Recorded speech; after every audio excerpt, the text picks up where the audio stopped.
everybody, I'm Debby Montgomery Johnson, founder of the nonprofit The Woman Behind the Smile, and your host of Stand Up and Speak Up, a show that is about each and every one of us.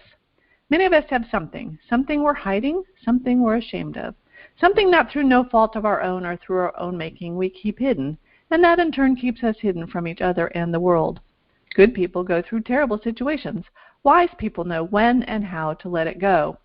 Everything that happens to us helps us grow, and while it may be hard to see it right away, the most important thing to do is to change your perception about your circumstances. Regardless of what your personal experiences or traumas have been, this showcase series is designed to ignite the light in you, as well as providing safe harbor, education, personal growth, and resources so that no matter where you are on your journey, you'll have the courage to move on when you're ready. Stand Up and Speak Up features ordinary people who've been through extraordinary situations and struggles and found the courage to step out from behind their smiles and speak up about their experiences and the lessons gleaned from those experiences. Everybody heals at a different pace, and we recognize that. So come on in, have a listen, and enjoy the ride at your own speed. It's a beautiful day in paradise, and I love to say that to all my friends who may be in Canada, who may be in New York, who may be somewhere where it's really cold. And right now it is hot, hot, hot in Florida. And it is actually quite pretty. And the sun is shining. My flowers are happy. I was able to put some fertilizer on them yesterday, and all is well. And the best thing since last week, because last week I tested positive for COVID, dodged the bullet for the last 2 years, and finally caught it over 4th of July with some friends from my husband's college. And today I tested negative, and I'm feeling great. So I'm so happy. I have a good friend, a real friend with purpose here today. And folks, I'd like to introduce to you Kathryn Yarborough. Welcome, my dear friend. Hello, Debbie. It's so fun to be here with you. Well, it's really fun to hear you, and I have to explain that to our audience because Angela and I spent the last 10 minutes trying to figure out why I couldn't hear her. And it was a technology glitch. So we learn something new every day, and it wakes you up. So welcome, my friend. And you come to us from sunny Florida also. Yes, I do. Central Florida. Lake Mary, up you near Orlando. Is that where you are? Yes, it's the north side of Orlando. Okay, good. That's actually, I was just up in, I was in Melbourne for 4th of July, but we have friends that live over in, might be Lake Mary. I'll have to check that out. You guys might be really close to them. Anyway, welcome. It's a little bit hotter up there than it is down here. Is it? Maybe. Today it's pretty warm, but you're just a hot, hot, hot lady. And I've spent the last couple of hours listening to videos that you've done. I like to do that. I like to find out who my guest is. And I actually listen for things that you don't talk about very often, because I know that you're in business, and we're going to talk about your business a little bit towards the end. But there's some other things that I would like to talk about that I heard on a thing that you did with the gal from Women with Purpose, On Purpose Woman Global Community. Jenny. Yeah. Yeah, you did an interview with Jenny and touched on some things about hiding behind the wall. And so get that in your mind. We're going to talk about that. But before then, I always like to ask my guests a little bit about their background, who they are, where you grew up, what your family situation was, and what you like to do as a kid. So go ahead, Miss Kathryn. Okay. Well, I was made and born in Japan. Oh. So it's actually probably more fun for me to say I was made in Japan. With Dad Navy? Yeah, he was. And we lived there for a year and a half after I was born. So my family was there for 3 years. And I guess I was there for a year and a half plus 9 months or so. And that's interesting to me. I haven't been back yet, and I am going to turn 61 in just a few weeks now. So if I'm going to get there, it is on my bucket list. I need to get my butt in gear to get over there sometime in the next decade or so.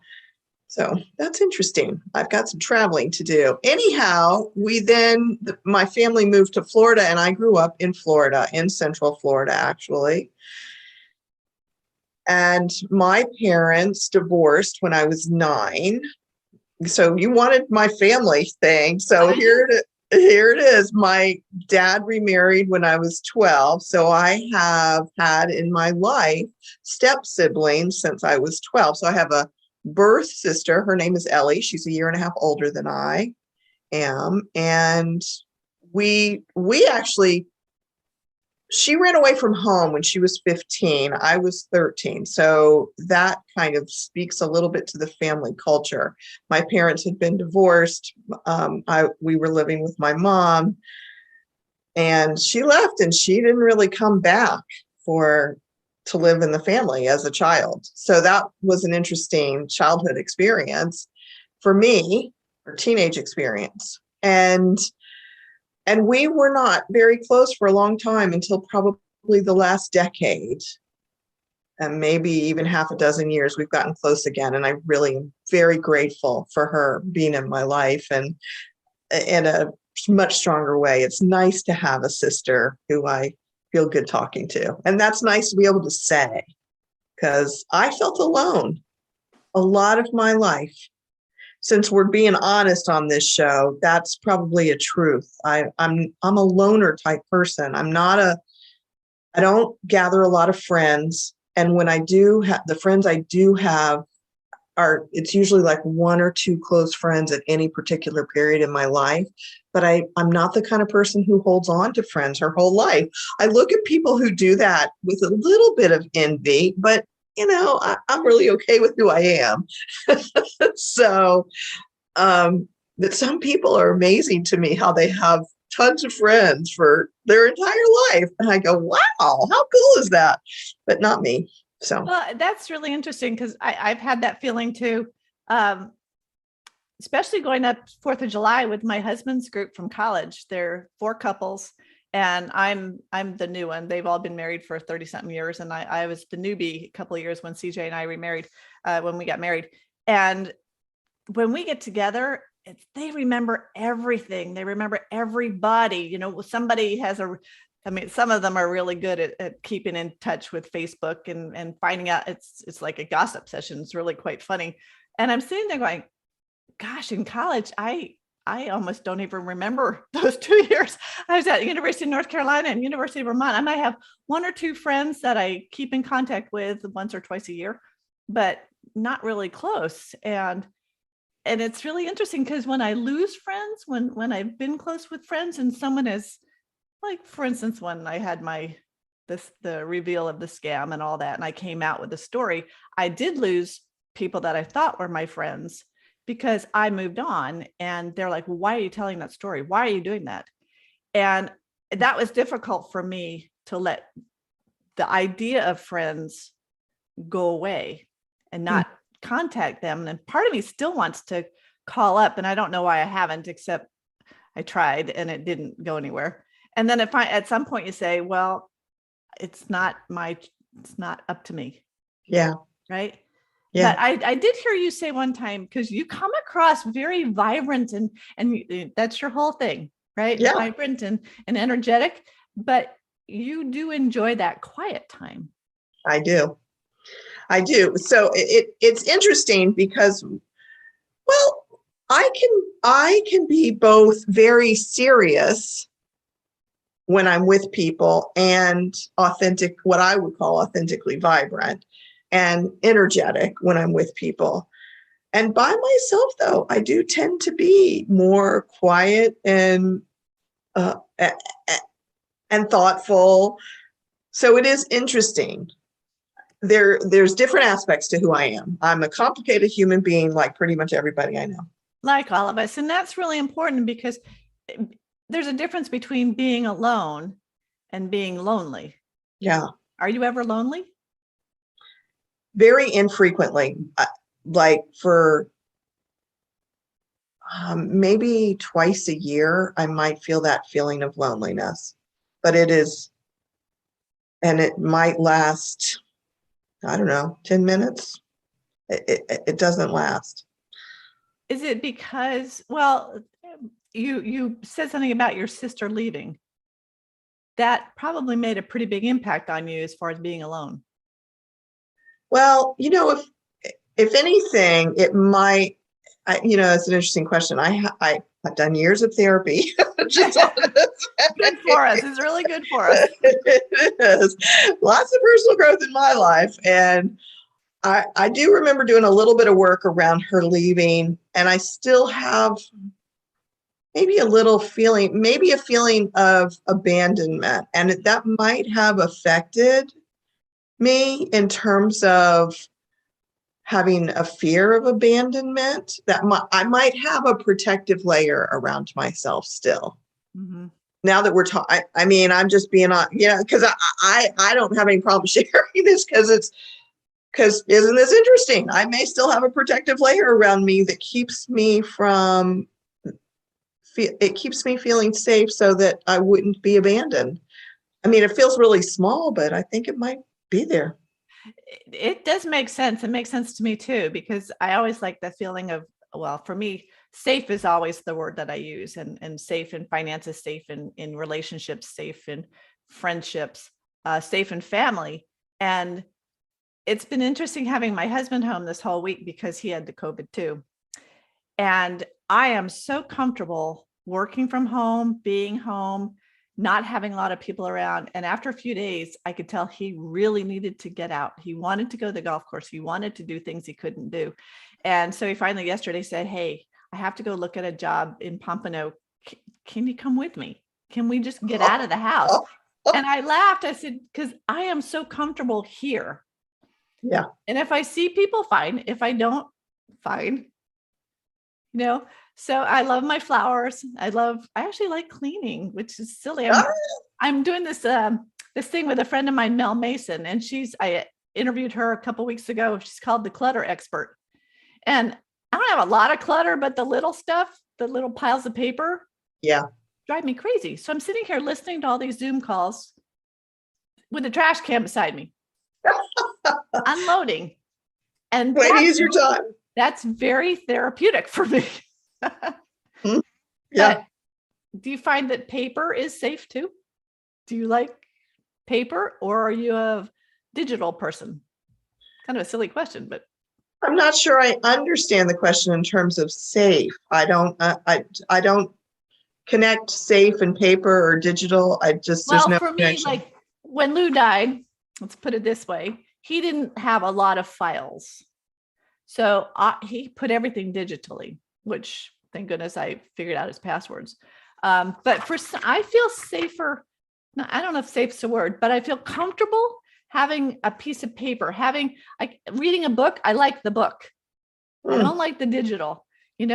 Writing a letter, I like to have something in my hand. I like to keep files. Yeah, no, I'm probably neutral with both of those things. With all of that, I use a lot. I do a lot on the internet. I do a lot digitally, and I also love to write. I journal in the morning every day on paper with pen, and I love to do that. And I also can do it on my computer. I think part of why I love doing it on paper and pen is getting away from my computer, because I do so much on my computer, and I love to write. So no, that's not a thing for me at all. I'm good either way. Okay. But it is interesting that there are good reasons why writing down things, releases the mind, and it just is very therapeutic to write rather than to type. Because I can type all day long, but writing, it's nice. And it's, I look back at letters that my grandmother wrote. I can still recognize her handwriting. Yeah. Wow. How many people our kids are growing up on the computers? Who's going to recognize their handwriting? Yeah, that's interesting. Well, if I have grandchildren, I might write them letters. I like that idea, especially when they're young. Well, I love getting letters from them. Yeah. It doesn't make sense, but the pictures are cute, and just to see their little brains work, that's really, it's great. So there's a part of our adult self that really does need to go back to our childhood. And I think, and you talk about this at one point when you're expressing ourselves through dance. Now let's go back. You were actually a dance major. You started No. your career Well, off. let me, okay. So, Sorry. all right. So yeah, we stopped when my sister left, which is interesting. From an interesting perspective. But anyway, finished high school here in Florida. I went to undergraduate school at Clemson University in South Carolina. I got a BA in French and with a minor in economics and never used any of that. And then right away, I went straight to graduate school and got a Master of Fine Arts in dance, which was an interesting choice in so many ways and left me in my 20s without having a career that I could generate a decent income. So my 20s were a really hard time for me. I grew up at a time, and this is fascinating. I've started watching the James Bond movies about a month ago. They started in 1962. I was born in 61. So it's this history through James Bond of my life and the way men and women treat each other. So I grew up in a time where, and you can probably relate to this, the message for women was conflicted. Half of it was get married and be supported and have a family. And the other half was, but no, go out there and get a job and support yourself. And certainly in my family of origin, both of those messages were communicated to me, and no one really knew how to help me go out there and get a job. And I didn't know how to do it. And I got this Master of Fine Arts in dance and taught aerobics classes and dance classes. And I was never really that good of a dancer anyway. And so I really struggled in my 20s. I was a great student. I am smart. I was smart. And so I felt like when I got my waitress jobs, they were beneath me. I didn't know how to find a corporate job. I mean, until my 30s, I didn't have a consistent income. Why fine arts though? And what did the family say? Were there any naysayers around that choice? What happened was I had a conversation with my dad when I was either a junior or senior, when I was in the process of figuring out what I was going to do next. And I was looking at getting an MBA, business administration in international business, or a master's of business administration, or the dance path. Actually, my dad said to me, Kathryn, all you do is talk about dance. Why would you go get an MBA? You never talk about that. And so with his advice, in quotes, I went down this path that, Debbie, on the one hand, my 20s were hard as heck because I went down that path. Mm-hmm. On the other hand, because I went down that path, I am a really cool person. And I had a spiritual experience when I was in graduate school for dance. It completely changed the trajectory of my life. Okay, so in my 20s, I didn't know how to make a living. I struggled until I became an entrepreneur, really, in terms of figuring out my place in the planet. But I am beyond grateful that I chose that path, even though it was hard. And I had some really hard times on many levels during my 20s. Mm-hmm. How does dancing make you feel, or teaching the aerobics? Was it more for you personally, or did you really enjoy doing it for your clients? When I taught dance, it was just something that I knew. And aerobics, step classes, I taught. So when step first came out, I was doing that. Yes. So now I went back to school in my 30s and became a dance movement therapist. Okay. And that is different than teaching dance. That's it's a form of psychotherapy that uses movement and dance. And I got a job in my late 30s after I finished that school. I had a son. I got married. I had a son. Got a job as a dance movement therapist in a hospital setting. Worked there for about almost 4.5 years. And it was interesting. It wasn't the thing that lit me up, the thing that I really wanted to do. I'd had, as I said, an awakening experience in graduate school for dance that basically, I got a download, basically said, Kathryn, what you need to do is teach people how to integrate body, mind, and emotions and behavior, body, mind, emotions, and behavior. That's what I knew then, not spirit. I wasn't at all aware of the whole spiritual path at the time. but that we need to integrate these different aspects of ourselves in order to be whole and healthy. So that moved me on this trajectory of trying to discover how to fulfill that mission. How do I teach people that? Aerobics wasn't it. Dance wasn't it. Became the dance movement therapist, and working in a hospital setting wasn't it. It was moving in the direction. So then I started a private practice. I think I was 40. And when I started that in Columbia, Maryland. And so for the next 10, 12 years, I had a private practice as a dance movement therapist. Working with children or with adults? Adults. I've always worked with adults. Well, mostly worked with adults, but that's who I like to work with. Uh-huh.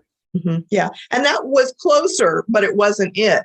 So then I got specialized. I started to teach other women entrepreneurs, other entrepreneurs, how to manifest clients, because to grow a private practice as a dance movement therapist, I had to learn marketing and I had to learn manifestation. And that's what got me into that path. And I love that. And I love working with women entrepreneurs. So, yeah, I don't remember your question, but I know we were talking about working with the adults, because I'm thinking, especially with folks my parents' age, and they're 87 and 92, as they stop moving a little bit. It's very important. My mom fell down and I was like, Mom, she felt like she broke her finger and just got bruised up. And after about a week, I'm like, we have to get you back in the pool. This COVID, the last 2 years has been horrible for all of us, I think, as far as getting out and moving and getting our bodies working. Even this past week, I was creaking the other day and my husband was laughing. I said, I got to get back to the pool. Mm-hmm. I haven't been working that part. The brain has been going, but the body hasn't been. And it's so integral to our well-being.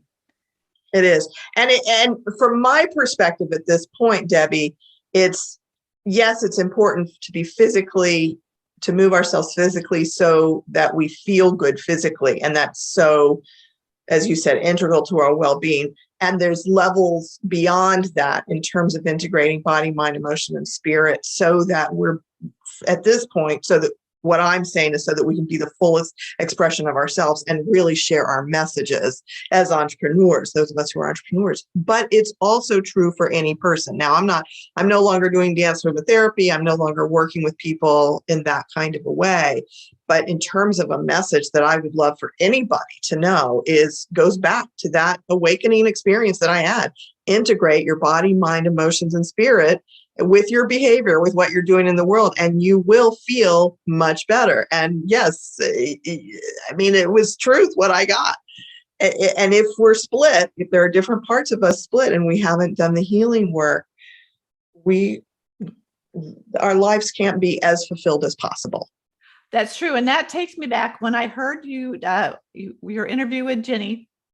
You were talking about, actually the topic of that conversation was get out behind the wall, which in my world, stand up and speak up, the woman behind the smile, it was like, ding, ding, ding.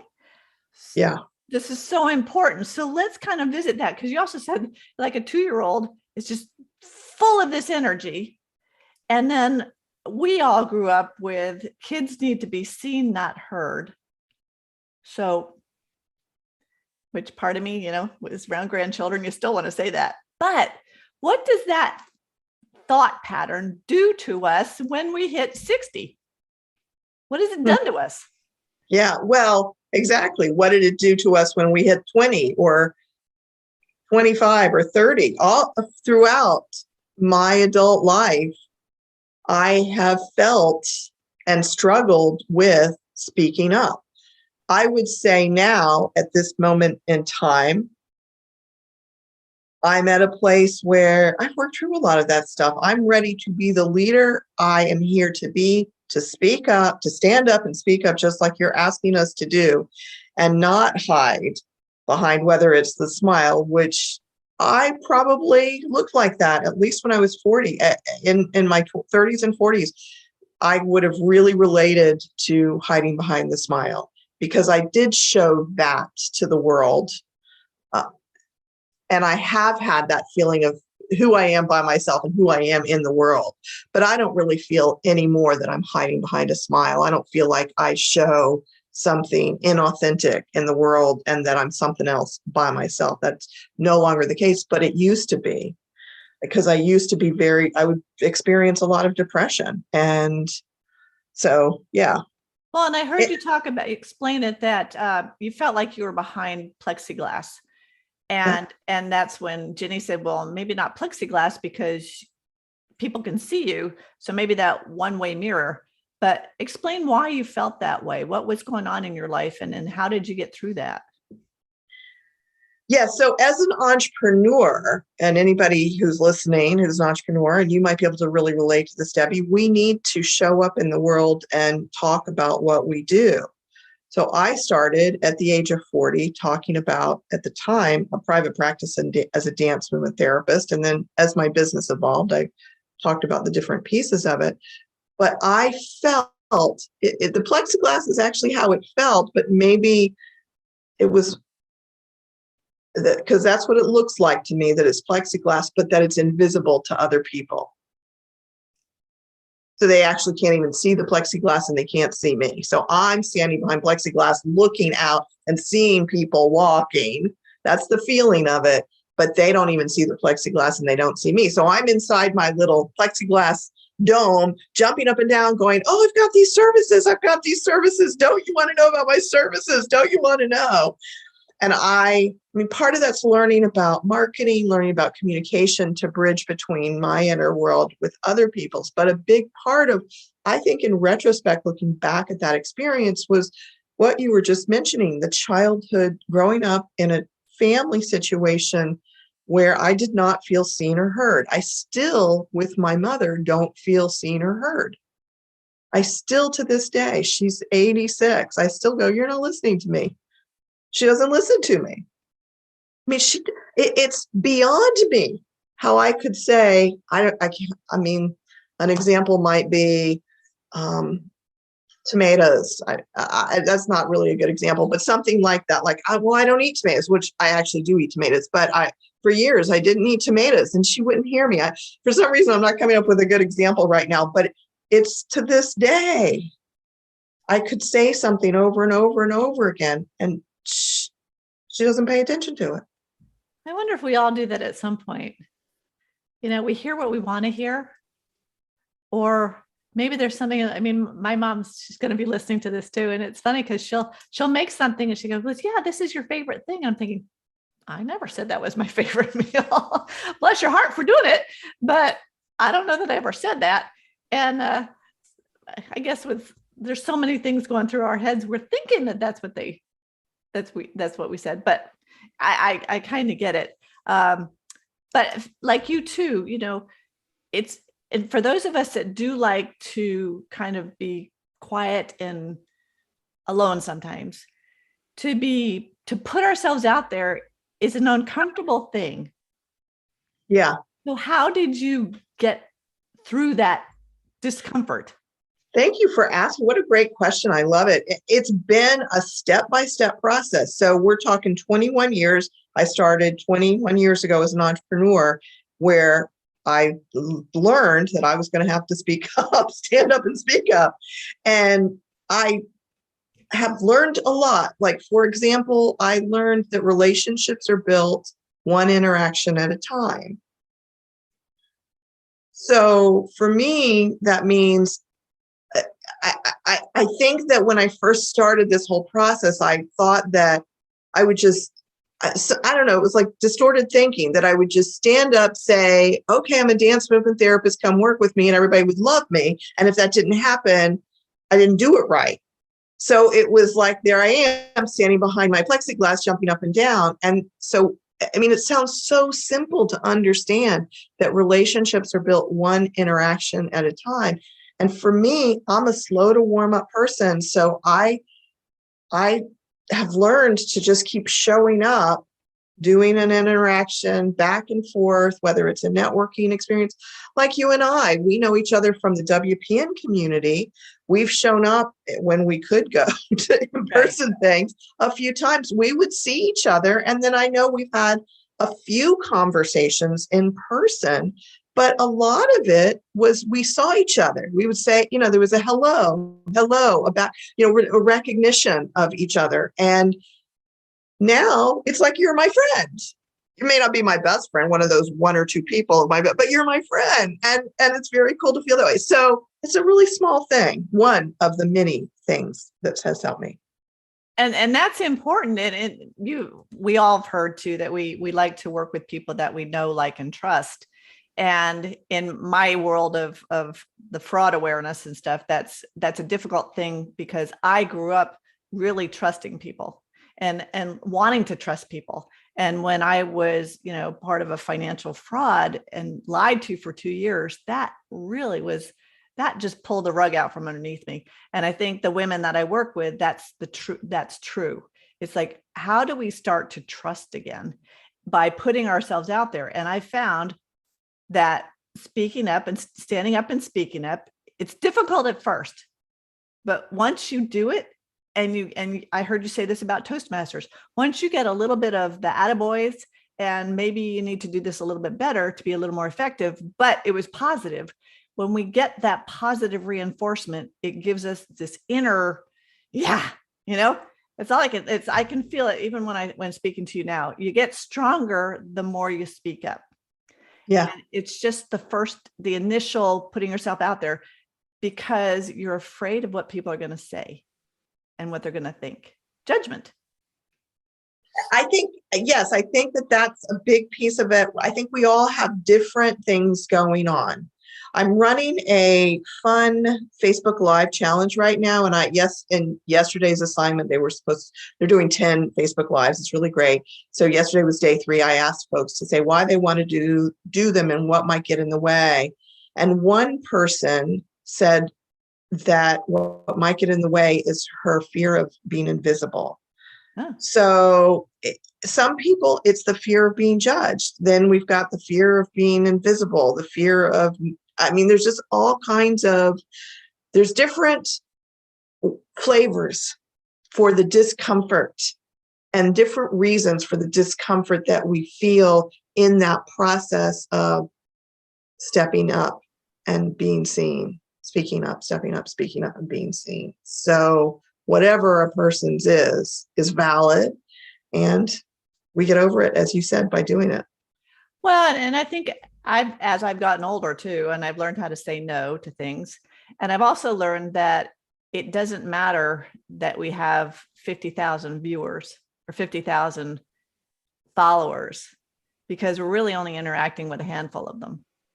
And I also have found that, I'd love to impact 1 million people, but if we can help one, and that's Nancy's philosophy, the one philosophy, it's there to help the one.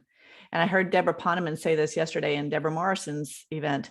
Again, she was a big influencer for many, many years, and then stopped for 21 years to raise her kids. And she said, and when I did that, the same thing, the general officer that I went in to see after I resigned from the Air Force, he opened up his big book and said, what are you going to do? And I told him, and he said, Deb, you will influence generations by staying with your children right now. And that's all I needed. I could have stayed in for 20 years, in the Air Force, but I didn't like the women that I saw ahead of me. And I felt it was more important to be there with my children. That was a big step to leave something, the safety of a paycheck, to leave that, to stay home to raise your children. And now I look at my kids and I'm so proud of them. They've, best thing I could have done was spent that time with them. The best thing that I could do right now is open my mouth and talk about what happened. Yeah. And we'll move into what you're doing, because you're helping people do that now. So how did you morph into, from your dance therapy into past the manifesting the clients? What was holding you back there? Why wasn't that your passion?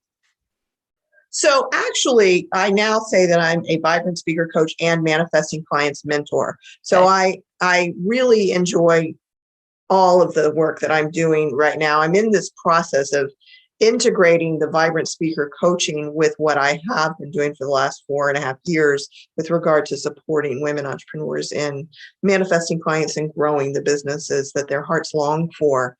And I'm not sure where I'm ultimately going to land with all of this because I enjoy it all in different ways. But the vibrant speaker coaching is where I'm getting the opportunity to walk with people through their process of breaking free from childhood and corporate conditioning that had them suppress their authentic vibrancy, that aliveness that you spoke about, that you had heard me speak about when we were 2 or 3 or 4. We were fully alive. Most of us, unless there was some trauma at some very young age, were really amazingly brilliant, beautiful, expressive children. And then we get the messages that we get, whether it's from our family of origin, whether it's from school, exactly, the teachers, the culture, the media, all the different ways in which we get our messages. And then when we get older in corporate, I have a client who was told that she was inappropriate and when she was in corporate, and it shut pieces of her down. So she became serious when she speaks. And so she can't be authentically vibrant because yet she's in the process of breaking free. So anyhow, because I've been on this path to become the best speaker that I can be, I've been in Toastmasters, I've been learning a lot.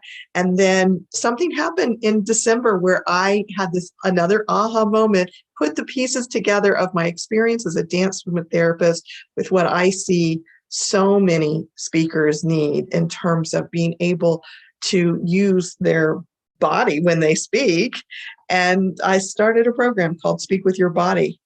And it's been wonderful to share. And for me, that's fun because I think, you're incorporating that dance now and all the motion and that's it. There's nothing more boring than a speaker that just stands there behind a mic or on a Zoom call. I saw you doing it on a Zoom call where it's just this monotone and they're just slow, or it's the you-knows and the ums and all those filler words. And as an editor, it drives me crazy.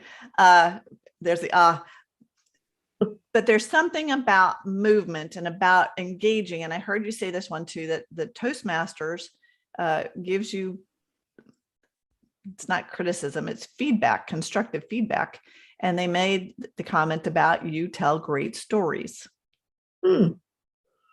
I heard that in your interview with Jenny, that you're a great storyteller, and that I think all of us have some great stories. Why don't we tell our stories? Yeah. I mean, I don't know if that's a rhetorical question or if you're really asking. No, I'm asking you as my coach here. Why don't people tell their stories? Well, in general, I would say I don't really know with each person why a person doesn't tell her stories. I think we're all unique. So we'd have to talk to each person why a person doesn't speak up and tell her stories. Maybe they don't have a reason to. But don't you find it valuable when we do hear their stories? I think from my perspective as a vibrant speaker coach, I personally like it when people share messages that matter. And if their story ties into their message, I want to hear the story. Good stories, just a story for a story, can be entertaining. And I don't live in gossipy kind of, I don't have a desire for a lot of just story. But I love a story with meaning and message. There you go. And that's the difference, because we've all heard that people will remember you not by what you say, by how you make them feel. Mm-hmm. And I found, especially interviewing folks over the years, that everybody has something that has happened to them that they may have hidden all these years, but it's holding them back. And when they do let it go, finally, I can see it. It just is this, for me too, it was this release of let go whatever happened, because you can't change it. Yeah. And one of our guests said, there's a book out there that says, don't cry because it's over, smile because it happened. That's really true. Mm-hmm. It happened. And people are going to argue that it doesn't happen for a reason. For me, I feel like things do happen for a reason. In my life, they happen for me, not just to me. And it's important. And I relate to people when I hear something that's happened to them. I'm thinking, oh gosh, that happened to me. Well, now we can talk. And there's a little bit of civility because we have something in common. Mm-hmm. So given the world situation, we're not going to get political, but how do you find people these days out there? Are they being kind? Are they not? And Interesting question. So generally in my world, people are wonderful. Okay. Now, this is my perspective. The outside world reflects our inner world. It does. So if I find obnoxious people out there, I need to look inside of myself. That's a really important thing that I've learned over the years. And so, for example, if we go back to my mother, if my mother's at this stage in my life, what I get is that if someone like my mother or anybody isn't hearing me, I can also look at where am I not either communicating well or where am I not listening to others. So I think that for me, it's true. Our external world reflects our inner world. Mm-hmm. And so for me, the world I live in is beautiful. That being said, I'm also aware of the political situation. I'm aware of the Supreme Court's recent decision that I disagree with. I'm aware of things that people say, but I don't spend energy in that for the most part. Every so often I get irritated. I got mad when I heard about the Supreme Court decision. I mean, my ire arose. Now, that being said, yesterday I was out getting my morning breakfast, and I was sitting in the parking lot eating because I like to do that. And this guy stormed out of the store and yelled something totally obnoxious and used the word nigger. And I was like, what the F? I mean, it was so amazingly obnoxious. Mm-hmm. And he was so angry. I never hear that kind of stuff. So I don't know what's going on inside of me that showed up in my world. Or if it's a reflection of some of the unsettlement that's happening in our country. I don't know. I don't know. And it's interesting to talk to our parents, my dad and mom particularly, because they've seen a lot. Dad's 92. He's seen a lot in 92 years. And he's sitting there thinking, I don't know if this is any better, if it's getting any better. And even the conversation I had with my husband yesterday about people going in and just vandalizing and stealing and all that, feeling entitled to take stuff. And I'm thinking, where's all this coming from? And do we speak up about it? Because I know I don't engage in any of that stuff online. I don't find that my energy needs that negativity. But as soon as you turn on the TV, turn on the news, you're seeing it. And it's like, we've morphed into an uncivil society in many ways.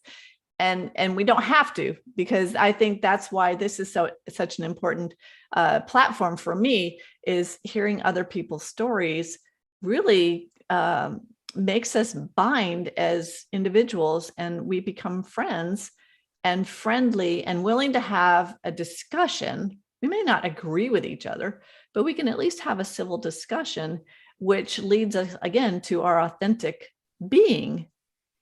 And that's what you're teaching, is helping people to be authentic, not confrontational, right? Well, authentically vibrant speakers and authentically vibrant entrepreneurs, where they're showing up as their true self so that the people around them can experience their essential vibration. I don't know about confrontational. I don't talk. I mean, that's confrontation. Yeah, exactly. But what's coming to mind in response to what you're saying is this. Did I mention that I've been watching James Bond? You did. Yeah. And Okay. That's cool, because I'm thinking of was it Honeypenny? Yeah, it's something like that. Yeah. Yeah. Honeypenny. But Moneypenny. Anyhow, the transformation that's happened in 25 years since I was born, reflected in James Bond movies. And James Bond treated women as if they were property, basically, and as if they were delicate beings that needed to be taken care of, kind of, in this condescending kind of way. And the women acted like that in the beginning. And then there's this whole transformation that's happened that since 2000s, in the 2000s, we women have been standing up more and more. We're walking in partnership with men in a way that we never have in modern society, in Western society, at least, I think, or in the United States. I guess I can speak to that as far as I know, and maybe even since the last 2000 years. And so there is a major energetic transformation happening that's been happening. And I feel like we're in this place where there's this upset. Mm-hmm. You know, it's like a mixed, things are like this energetically. So where it was, we all knew our roles, we knew our place. We've made this transition, and it's not just women and men, it's people of color and white people and people of, whatever, all colors, we're all colors, all of us colors, we're in this mix. Mm-hmm. We haven't come out on the other side. So of course it's a little upsetting. There's some not knowing how to be in this kind of craziness, and then the politics and the this and the that. It's an interesting time. And I do think we need to keep speaking up in the way that is right for who we are. My friend Jenny Robertson reminds me of this, what is yours to do? I know that comes out of a teaching from someone else, but I love it. I love the question, what is mine to do? What is yours to do? Where are you to speak up? And yes, as women, as whatever, whether it's at home or at the neighborhood restaurant or on Zoom or on Facebook Live or wherever we are, let us speak up what is our truth in a way that we're being who we're here to be, and we share what is ours to share, and we speak what is ours to speak, so that together, as we put all of our voices and all of our energies into this mix, we come out on the other side of this transformation we humans come out cohesive and working together. And I think that that's possible. I believe in that. And maybe I need to speak up more. Maybe I need to speak up about that to put that in the mix. Maybe. And I'm thinking as you're speaking, there's a way to do it with kindness, intelligence, articulateness, that's the word, to be able to really hone in on the purpose. And not just to blabber, but to have purpose behind what we're speaking. Because there's a lot of pain out there, and everybody knows that. And it's how do we turn that pain into, I like to say, into our purpose and into our passion, and to do it so that we can open up dialogue between parties. And that's what's important. It's just to stay away from the divisiveness and the discouragement, and where's all the encouragement? And I love what you do, because it's making people vibrant, and positive energy is good for all of us. That hallelujah, happy hormones and all that, because a smile is a whole lot better than a frown. And that's silly, but if we tell our 2-year-olds that, turn that smile upside down or turn that frown upside down, and it takes more muscles, I think, to frown than smile. Maybe I got that backwards, but I like to say that it's easier to smile. Just if you, I don't want to have folks hide behind the smile, but that does happen. And that's happened to all of us, where we've been taught to be as perfect as possible and don't let anybody see the cracks. Well, that's not real. Yeah. We all have some sort of crack. And it's not, the word disease is really dis-ease, or mistake is really missteps. So the things that we've done, everybody's done something. So let's put a positive spin on it and make it better and get out there and shine. So we've kind of gone in different directions here, but it's kind of interesting. I haven't had this discussion with anybody, but in your Facebook challenge this week, What was the biggest aha moment so far, because it's just been a couple of days, that your folks have found in putting themselves out there? Because that was a challenge. And I looked at it going, maybe I should have done that. I'll do it again, Debbie. Maybe you'll want to join us. The challenge is to do 10 Facebook Lives in our secret group, so they don't have to put them out into the world yet, but it's to get comfortable doing Facebook Lives so that they can create a Facebook Live plan and use that as part of their marketing. Because if you don't feel comfortable doing them, you're not going to do them. Right. So it's been interesting to witness the biggest aha. Well, I will say this. One person who was already comfortable using them, one of the things that I teach is for people to put a title and a description. And she said, wow, but since I started doing that in the last couple of days, I've had more interaction on my Facebook Lives. So just a really simple tip that I shared on how to do what I call best practices, or best practices for great Facebook Lives. It matters, these little tiny things. How about getting past I remember the very first video I did, it was probably a minute, but it took me 30 minutes to do it. Oh, like it didn't look good enough. I couldn't get the camera right. Do people having those issues? Because that can hold you back too. The technology can hold you back. Exactly. Well, yes and no. I mean, that's part of the reason of doing it 10 in 10 days is to just do them. So, and my instructions are very simple. It's very laid back. It's a fun Facebook Live challenge. So the idea is to take that kind of angst that people feel out of it. So no one has said yet that they've taken 30 minutes to get ready to do their 2-minute Facebook Live. That was a few years ago. So I don't know, but what has been fun for me to witness so far is just in 3 days, seeing people go from this person who's like this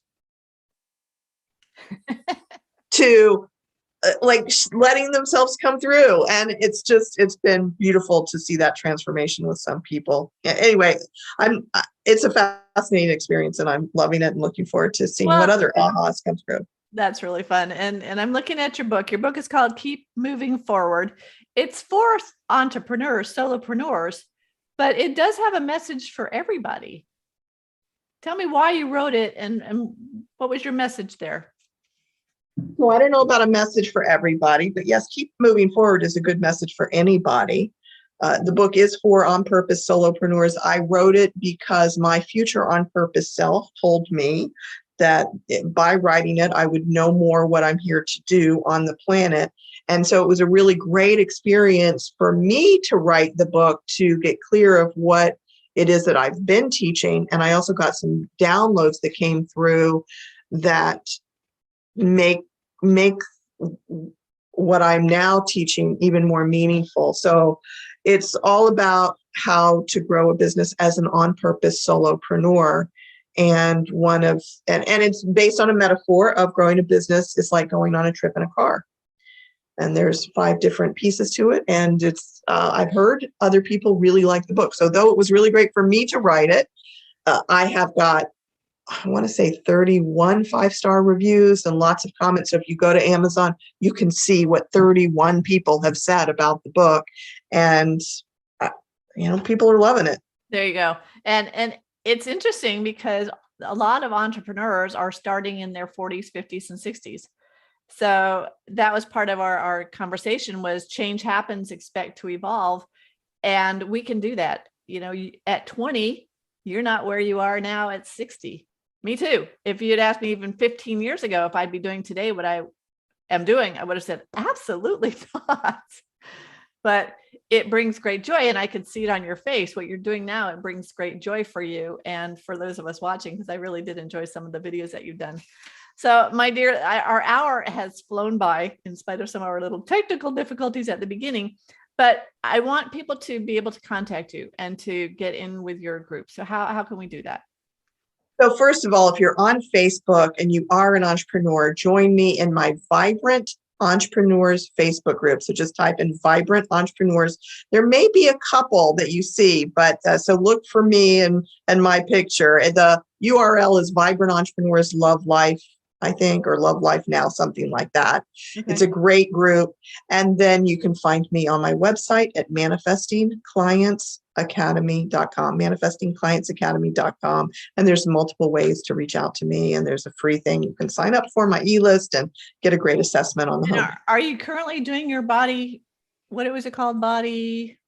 Speak with your body? Speaking with your body? The Speak with Your Body program is a series of 9 private sessions. So people can start anytime. Okay. That's on my website. Mm-hmm. Okay, perfect. Well, thank you, my dear. This has been fun for me. And to go back in time too, to find out, thank your dad for his Navy service. We have a lot of military in our family. And so thank you for that. Thank you for opening up about you and your sister, and about even talking to mom, because right now it's, I'm finding as parents get older that we are not going to have that much time. Either I could go tomorrow or they could go tomorrow. And I want to make sure that we've gotten the unspoken things spoken, and as best we can. And that's important for our kids to see how we speak to our parents and the people that we love, know, love, and trust. So folks, go to Kathryn's website, check out her book, Keep Moving Forward. If as a solopreneur, you'd learn a lot. Even if you're not in business, you may be in business at some point. We're all living to a long, ripe age of, 90s and 100s, as Deborah Morrison would say. We're going to be around for a while. So we still have a third of our life to go. Hallelujah. Let's do it, Debbie. Let's have fun. Thank you so much, my friend. Have a wonderful day up in Central Florida, and my best in all your adventures. I'll see you around. All right, sweetheart. Thank you. Thank you for listening to Stand Up and Speak Up. We are dedicated to encouraging you to remove the mask of embarrassment and to being your best self. If you are the victim of a scam or cybercrime, please visit againstscams.org for assistance and guidance about options and recovery. SCARS, the Society of Citizens Against Relationship Scams, is an incorporated nonprofit crime victims assistance organization based in Miami, Florida, supporting scam victims worldwide. If you can, make a small donation to help victims around the world receive the help they need. This episode has been sponsored by BenfoComplete.com, a vitamin supplement company that supports happy and healthy hands and feet for those with neuropathy. If you or anyone you know struggles with the pins and needles or numbness in their hands and feet, check out our benfotiamine products at BenfoComplete.com. Use the special code STANDUP for a 5% discount on your purchase. Again, thank you for being with us today. Go to my website, The Woman Behind the Smile, for additional resources and information. Subscribe to my YouTube channel and enjoy the replays. My books are all available on Amazon.com and Audible, and I encourage you to join us again. Have a great day.